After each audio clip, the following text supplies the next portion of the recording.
Hi, how you doing? Thought we'd have a little play today. This is our first video from the newly refurbished solar shed. We're going to take you for a little look around in a minute. But first of all, wanted to show you a little bit about my solar system, about how it's performing and how you can look after yours, especially this time of the year. The sun's getting up, we've got more than 12 hours of daylight, you're going to get maximum generation for the next 6-7 months. So there's a little bit of maintenance that you need to be doing. Those of you who have been liking us, following us and all the rest of it for the last few years will understand that we like to experiment. We do the things that your dads told us never to do. We play with electricity and water, and we turn daylight into money and all that sort of shit. So anyway, it's really good. So what I want to do is explain to you what's happening on the screen at the moment and what you're looking at.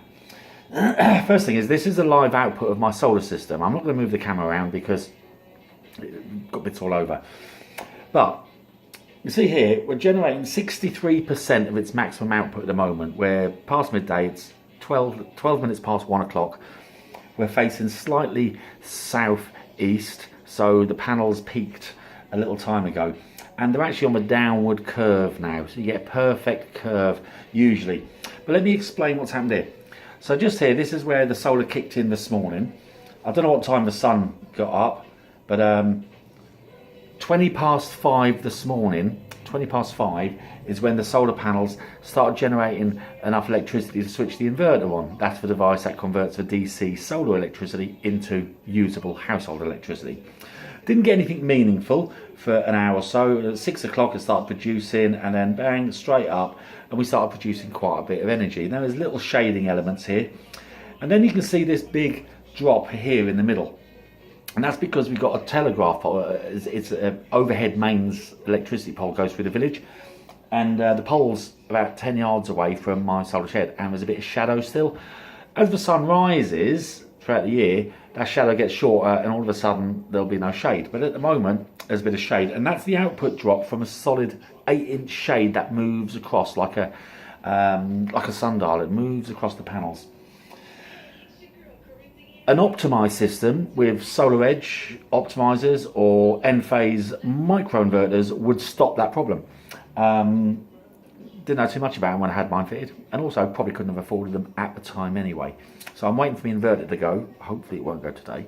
But that's when I'll change my inverter system and negate that shade. It's where the panels start to work individually rather than the whole array working together.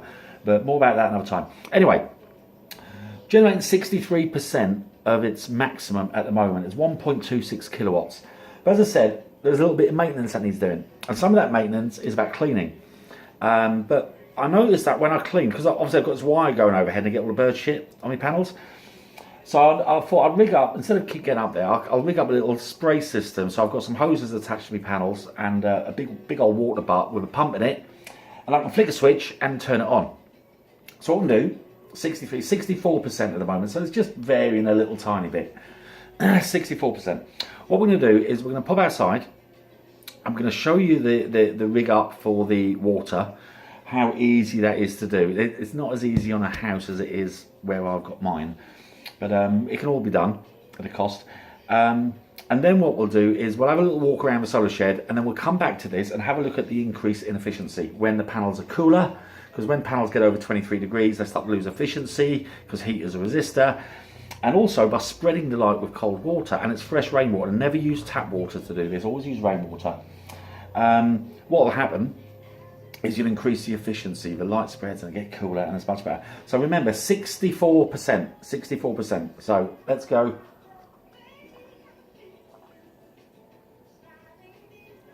Outside and have a little look at how it's all working. Bad habit, innit? Anyway, let's go. So this is the newly refurbished solar shed. You can see all the electrics workings behind us. We've got all sorts going on in here, but we'll come back and talk about that in a minute. I just want to show you the water. So first of all, we've got here a very large water butt.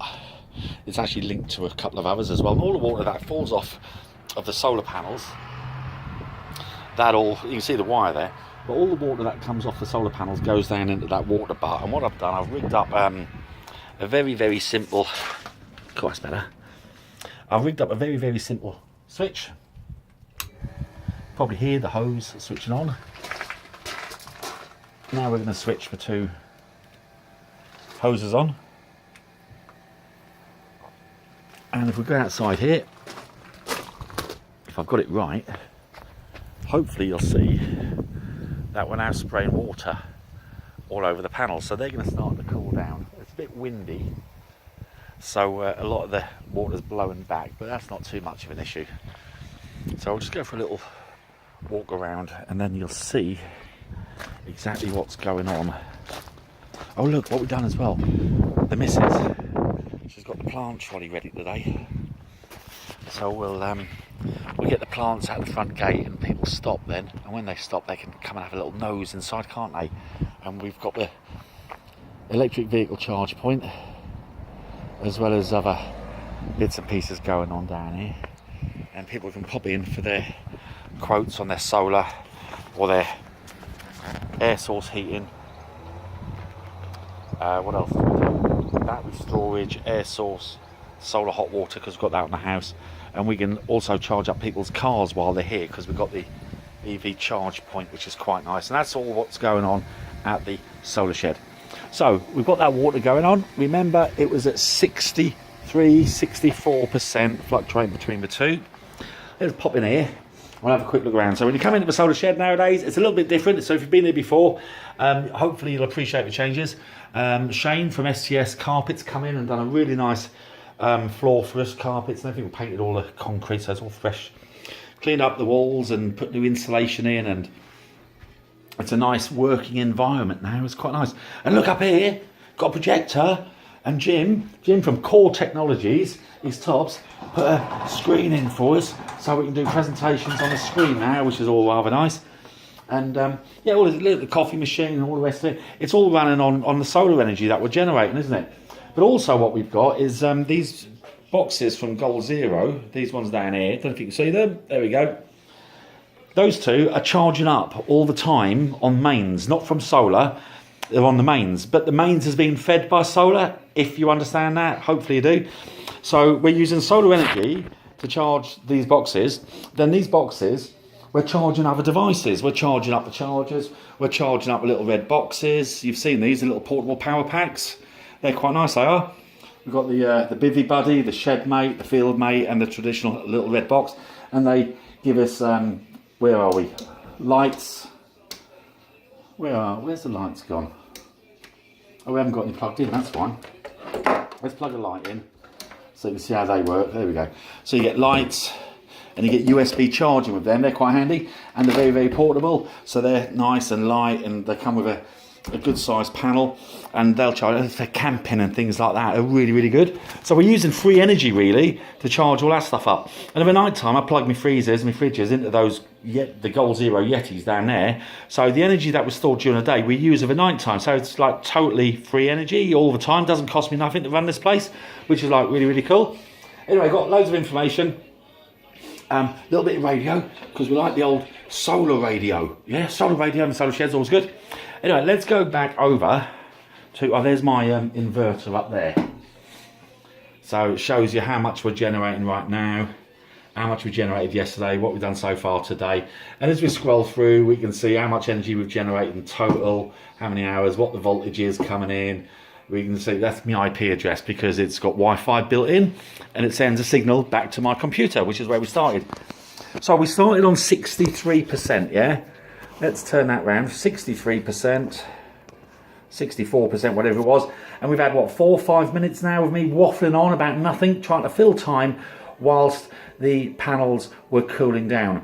Panels are cooling down, and lo and behold, we're up to 68%, 1.35 kilowatts. So by using free electricity, because it's not costing me anything, switching on a pump to move free water and circulating that water over my panels, it cools them down, it cleans the panels, it spreads the light, it does lots of things, and we're up to 68%. So we've increased our efficiency by about 4 or 5%, which I thought was quite good, really, quite clever. So we're 69, so it's going up all the time, 69%, good number, 69. So that's where we are at the moment. So it's gone up about 6%. The most I've ever had out of this is 7%, and that was on a really hot day. because it had dropped right down and the water took it right back up again. So when your dad says, don't touch water and electricity, it's dangerous. No, it's not. He's lying to you, because water and electricity is really, really good. And this is the effect. So basically, you use free electricity to move free water over my panels, which generates more electricity. And because of the feed-in tariff scheme, it means that I'm actually turning daylight into money, but I'm using free electricity to move free water to make even more money. How bloody clever is that? Cool. Anyway, that's really good.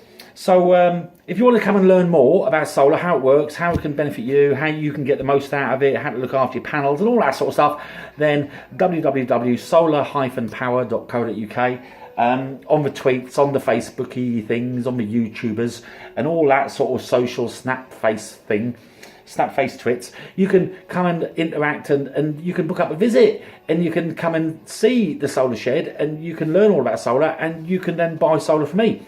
You don't want a salesman come to your house because they're not your mate, are they? But you can come to me and we can make friends and shake hands and have a coffee and have a hug and all that sort of stuff, and then you can buy your solar from me. It's like buying solar from a mate, isn't it? So that's what we're here to do. Help you save the planet, save a few penguins, stop the ice from melting, stop sending the kids to war in the Middle East for oil supplies, and put some money in your back pocket, because like that's what solar does. It's like really, really good. I don't know any downside to solar other than the energy companies don't like it. How cool is that? See you soon.